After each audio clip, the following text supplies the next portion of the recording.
எண்ணெய் கத்திரிக்காய் குழம்புக்கு கத்திரிக்காய் எடுத்துக்கலாங்க. கத்திரிக்காய் வந்து நல்லா பிஞ்சு காயாக எடுத்துக்கோங்க. பிஞ்சு காய் எடுத்திங்கன்னா நல்லா டேஸ்ட்டாக இருக்குங்க. கத்திரிக்காய் எடுத்துருக்கேன். அப்புறமா கொஞ்சமாக சின்ன வெங்காயம், ஒரு கைப்பிடி அளவு சின்ன வெங்காயம் எடுத்துக்கோங்க. பூண்டுங்க, 5-6 பல்லு பூண்டு எடுத்துக்கோங்க. ஒரு துண்டு இஞ்சி எடுத்துக்கோங்க.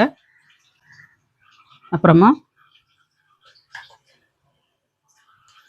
2 ஸ்பூன் வேர்க்கடலைங்க, 1 ஸ்பூன் கடலைப்பருப்பு, ஒரு தக்காளிங்க, அப்புறமா கொஞ்சமாக கருவேப்பிலை தழை. இதெல்லாம் வச்சு தான் இன்றைக்கி எண்ணெய் கத்திரிக்காய் குழம்பு செய்ய போகிறேன். எப்படி பண்ணுறதுன்னு பார்க்கலாம். எல்லாத்தையும் வறுத்து எடுத்துக்கலாங்க. கத்திரிக்காயும் வதக்கி எடுக்கணும், மசாலாவும் நம்ம வறுத்து எடுக்கணும். ஹை ஃப்ரெண்ட்ஸ், எல்லோரும் எப்படி இருக்கீங்க? நல்லா இருக்கீங்களா? இன்றைக்கி சூப்பராகிட்டு எண்ணெய் கத்திரிக்காய் குழம்பு வைக்க போகிறாங்க. எண்ணெய் கத்திரிக்காய் குழம்பு எப்படி செய்கிறதுன்னு பார்க்கலாம். ரொம்ப டேஸ்ட்டாக இருக்கும். நம்ம எண்ணெய் கத்திரிக்காய் குழம்புல இருக்க கத்திரிக்காய் எடுத்து சாப்பிட்டாலே போதுங்க, ஒரு தட்டு சோறு சாப்பிடலாம். அந்த அளவுக்கு டேஸ்டியாட்டு இன்றைக்கி எண்ணெய் கத்திரிக்காய் குழம்பு எப்படி பண்ணுறதுன்னு பார்க்கலாம். வீடியோ முழுவதும் ஸ்கிப் பண்ணாமல் பாருங்கள். வீடியோ உங்களுக்கு பிடிச்சிருந்துன்னா லைக் பண்ணுங்கள், ஷேர் பண்ணுங்கள், கமெண்ட் பண்ணுங்கள். முதல் முறையாக பார்க்காத இருந்தால் சப்ஸ்கிரைப் பண்ணி வைங்க. ரொம்ப டேஸ்ட்டாக இருக்கும். யாருமே இதுவரையிலையும் இந்த மாதிரி எண்ணெய் கத்திரிக்காய் குழம்பு சாப்பிட்ருக்க மாட்டேங்க. அந்த அளவுக்கு டேஸ்டியாட்டு இன்றைக்கி எப்படி பண்ணுறதுன்னு பார்க்கலாம். வாங்க வீடியோக்குள்ளே எண்ணெய் கத்திரிக்காய் குழம்பு எப்படி செய்கிறதுன்னு பார்க்கலாம். அடுப்பு ஆன் பண்ணிவிட்டு ஒரு கடாயை அடுப்பில் வச்சுக்கலாம். இதில் வந்து ஃபஸ்ட்டு நம்ம வேர்க்கடலையும் கடலைப்பருப்பையும் வறுத்து எடுத்துக்கணும்.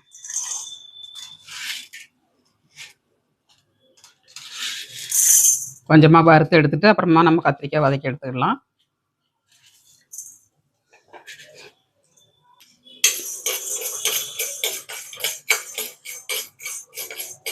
நிறைய இளான் சூட்டில் வச்சு வறுத்துக்கோங்க.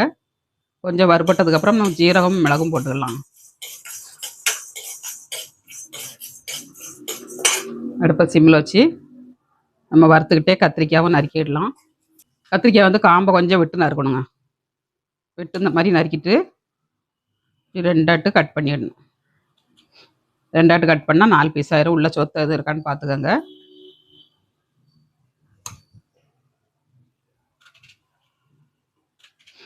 இப்படி கட் பண்ணி போட்டிங்கன்னா மசாலாவும் உள்ளே இறங்கும், சீக்கிரமாக வெந்துடும், உங்களுக்கு டேஸ்ட்டும் நல்லா கிடைக்குங்க.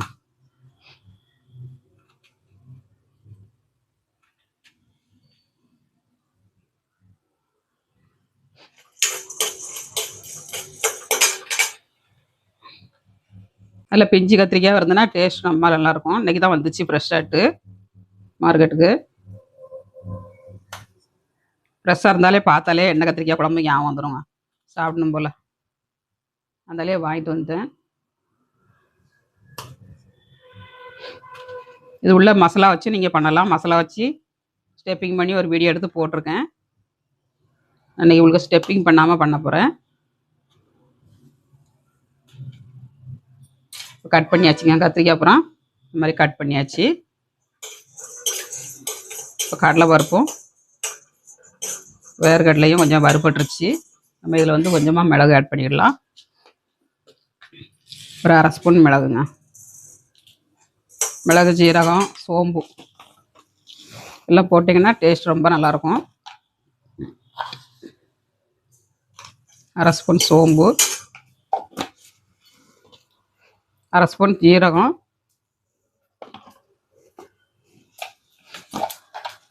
அப்புறமா ஒரு 1/2 ஸ்பூன் சோம்புங்க.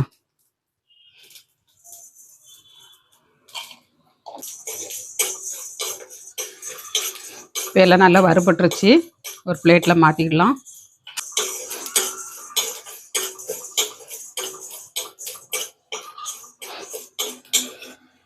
இப்போ நல்லா வறுத்தாச்சுங்க.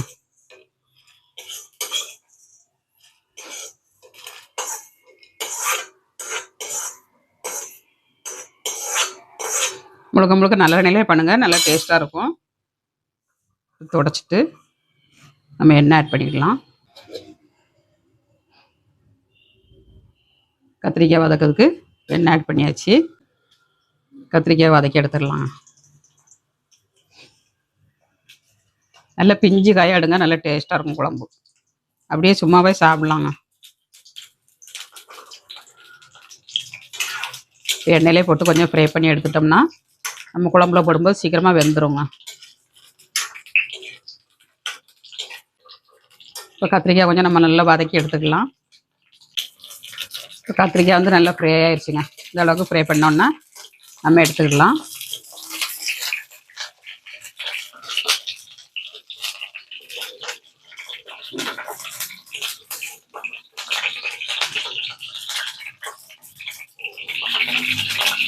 இந்த அளவுக்கு வதக்கி எடுத்துக்கோங்க. இதில் வந்து வெங்காயம் ஆட் பண்ணிக்கிடலாங்க. மசாலா வதக்கி அரைச்சிக்கலாம். அதே கடாயில் நம்ம பூண்டு, இஞ்சி, வெங்காயம், அப்புறமா பெரிய வெங்காயம் கொஞ்சம் ஒரு வெங்காயம் போட்டிருக்கேன், இதையும் ஆட் பண்ணிக்கோங்க. நல்லாயிருக்கும் டேஸ்ட்டு. ஒரு தக்காளிங்க, இதையும் போட்டு நல்லா வதக்கிக்கோங்க.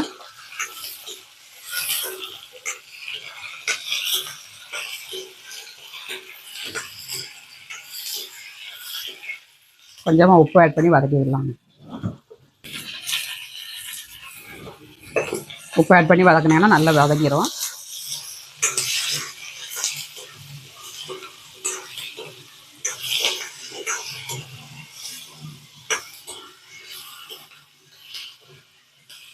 ரொம்ப நல்லா வதங்கணும்னு வேண்டாம், ஓரளவுக்கு கண்ணாடி பதம் வந்தோடனே நம்ம எடுத்து ஆற வச்சு எடுத்துடணும். இதில் கொஞ்சமாக கருவேப்பிலை போட்டுக்கலாம். கருவேப்பிலையும் போட்டு வதக்கி இறங்கி டேஸ்ட் ரொம்ப நல்லாயிருக்கும்.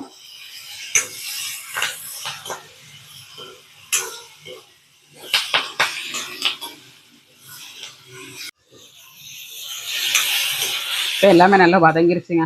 இதில் வந்து வரமல்லித்தூள், வரமிளகாத்தூள்லாம் போட்டுக்கலாம். நம்ம சேர்த்தே வதக்கி அரைச்சிடணும்.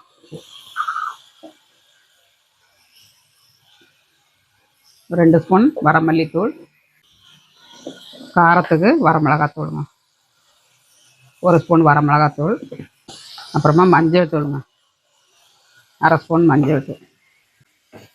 இது தேவையான மசாலாலாம் போட்டாச்சு.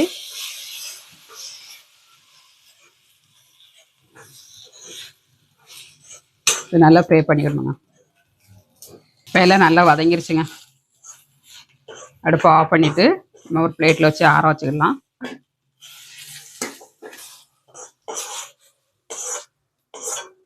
பிளேட்டில் வச்சேன்னா சீக்கிரம் ஆறிடுங்க. கொஞ்சம் ஆற விட்டு நம்ம அரைச்சிக்கிடலாம். மசாலா எல்லாம் ஆறிடுச்சுங்க, நம்ம அரைச்சி எடுத்துக்கிடலாம். ஃபஸ்ட்டு வந்து கடலைப்பருப்பு, வேர்க்கடலை, மிளகு, ஜீரகம் ரேசாக ஒரு ஓட்டு ஓட்டிட்டு இந்த சோம்பும் போட்டிருக்கேன்.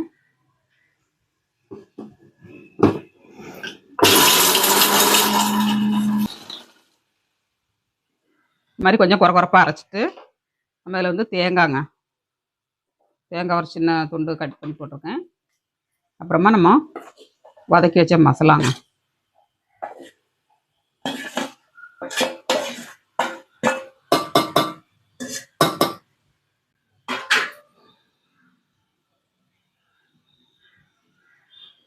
நல்லா மணமாக இருக்குங்க. சோம்புலாம் போட்டுக்கனால நல்ல மணமாக இருக்குது. அரைச்சி எடுத்துக்கலாம்.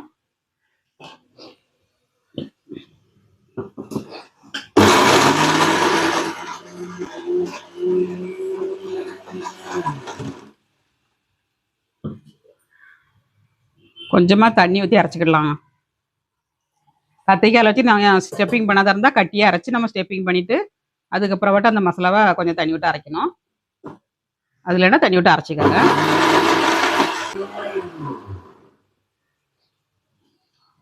நல்லா அரைச்சி எடுத்தாச்சுங்க. இந்த அளவுக்கு நல்லா பேஸ்ட்டாக அரைச்சிக்கோங்க. இப்போ கடாய் அடுப்பில் வச்சுக்கிடலாம். அடுப்பை ஆன் பண்ணிவிட்டு ஒரு கடாய் அடுப்பில் வச்சுக்கோங்க. இதில் வந்து நல்லெண்ணெய் ஆட் பண்ணிக்கலாங்க.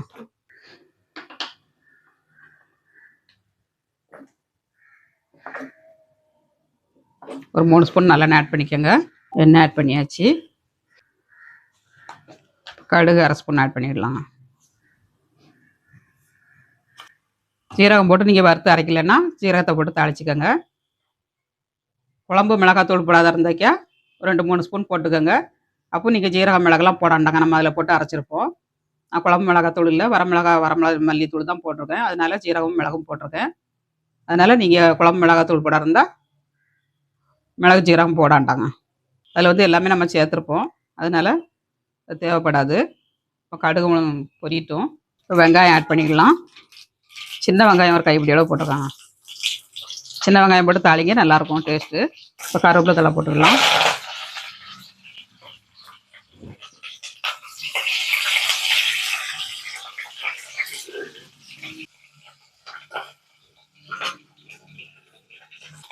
இப்போ வெங்காயம் எல்லாமே நல்லா வதங்கிருச்சு.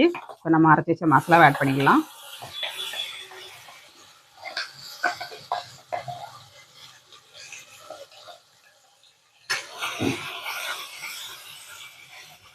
மசாலா வந்து இதில் போட்டு நல்லா துவக்கிடணுங்க.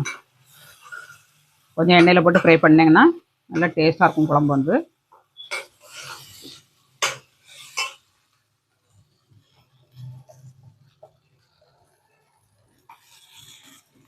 இந்த பச்சை வாடையே இருக்காது, நல்லாயிருக்கும் டேஸ்ட்.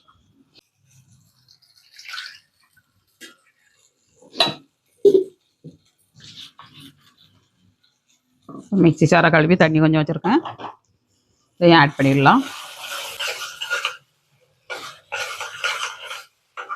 எண்ணெயிலே நல்லா வதக்குங்க, டேஸ்ட் வந்து ரொம்ப நல்லாயிருக்குங்க குழம்பு வந்து.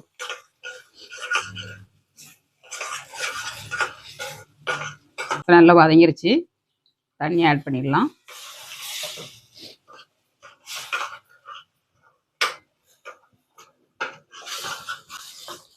மிக்ஸி சாரை கழுவி தண்ணி ஊற்றியாச்சு. ஒரு பெரிய நெல்லிக்காய் அளவுக்கு புளி எடுத்துருக்கேன், இதையும் கரைச்சி ஊற்றிக்கலாம்.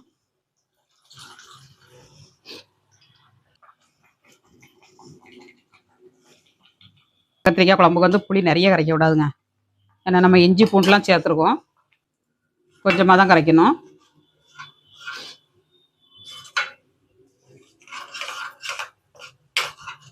கொஞ்சமாக தண்ணி ஆட் பண்ணிடலாம். நமக்கு நல்லா கொதிச்ச பிறகு திக்காக வரும்.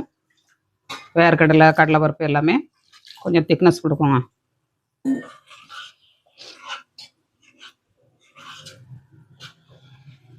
இப்போ போதுமான அளவுக்கு உப்பு போட்டுக்கிடலாம். மசாலா வதங்கிறதுக்கு கொஞ்சம் உப்பு போட்டிருக்கோம்.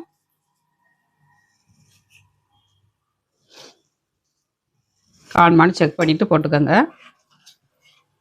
அவ்வளோதாங்க.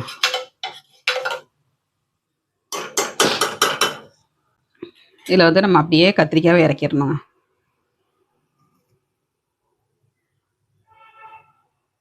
மெயின் ஹீரோவே இவங்க தான் இந்த குழம்புக்கு. அவங்கள அப்படியே இறக்கிட்டு நம்ம மூடி வச்சு கொஞ்ச நேரம் வேக விட்டோம்னா நல்லா வெந்துடும். ஆட் பண்ணியாச்சு, கொஞ்சம் மூடி வச்சுக்கலாம்.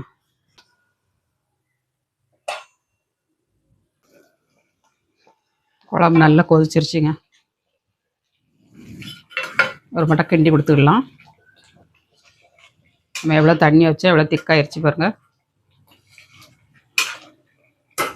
கொஞ்சம் வேகட்டுங்க, அடுப்பை சிம்மில் வச்சு ஒரு 5 நிமிஷம் வேக விடுங்க, ரெடி ஆயிரும். குழம்பு எப்படி இருக்குன்னு பார்க்கலாங்க. வா, சூப்பராக நல்லா கொதிச்சிருச்சு, நல்லா எண்ணெய் தெரிஞ்சு வந்துருச்சு பாருங்கள். இந்த மாதிரி வரணுங்க. கத்திரிக்காயெலாம் நல்லா வெந்துருச்சு பாருங்கள், சூப்பராகிட்டு வெந்துருச்சுங்க. சும்மா தகான்னு ரெடி ஆயிடுச்சு எண்ணெய் கத்திரிக்காய் குழம்பு. நீங்களும் உங்கள் வீட்டில் ட்ரை பண்ணி பாருங்கள். அப்படியே சாதத்தோடு வச்சு சாப்பிட்லாங்க. ரெடி ஆயிடுச்சு, அடுப்பு ஆஃப் பண்ணியாச்சு. அப்படியே கொஞ்சம் மல்லித்தழை தூவிக்கலாம். எம்மி கத்திரிக்காய் குழம்பு ரெடி. குழம்பு வந்து ஒரு பவுலில் ஆட் பண்ணிடலாங்க.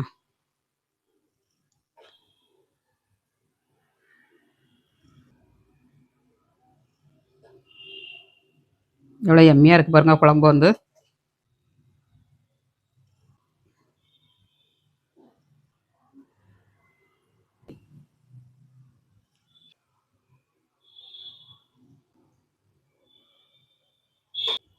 வாங்க எல்லாரும் எண்ணெய் கத்திரிக்காய் குழம்பு வச்சு சாப்பிட்றதுக்கு.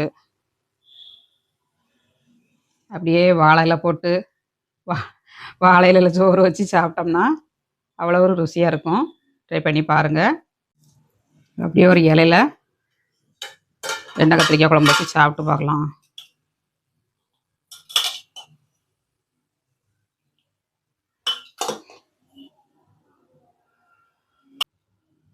சாதமும் எண்ணெய் கத்திரிக்காய் குழம்புங்க.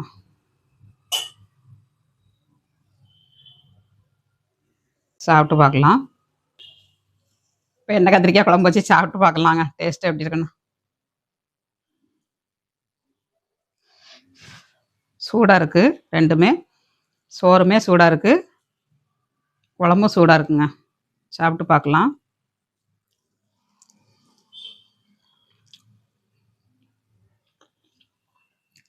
வேறு லெவலில் இருக்குங்க. சூப்பராக இருக்குது டேஸ்ட்டு. கத்திரிக்காயும் நல்லா வெந்திருக்குங்க.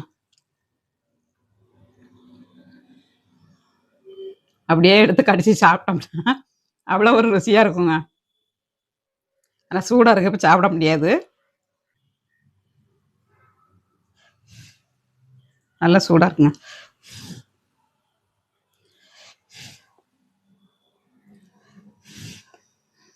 கத்திரிக்காவை அப்படி பிச்சு வச்சு சாதத்தோடு வச்சு சாப்பிட்டோம்னா மட்டன் சிக்கன் தோற்று போங்க, அந்த அளவுக்கு டேஸ்ட்டாக இருக்கும்.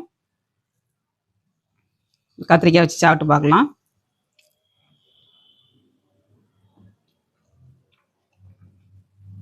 சூப்பராக இருக்குங்க. கத்திரிக்காய் நல்லா பிஞ்சு கத்திரிக்காய் இருக்கனால சூப்பராக நல்லா வெந்துருச்சு. டேஸ்ட்டும் ரொம்ப நல்லாயிருக்கு. மசாலா, உப்பு, காரம் எல்லாமே இறங்கிருச்சு. அடிப்பொலி டேஸ்ட்டில் இருக்குங்க. ட்ரை பண்ணி பாருங்கள். வீடியோ பிடிச்சிருந்தா லைக் பண்ணுங்கள். மீண்டும் நெக்ஸ்ட் வீடியோவில் சந்திப்போம். பாய்.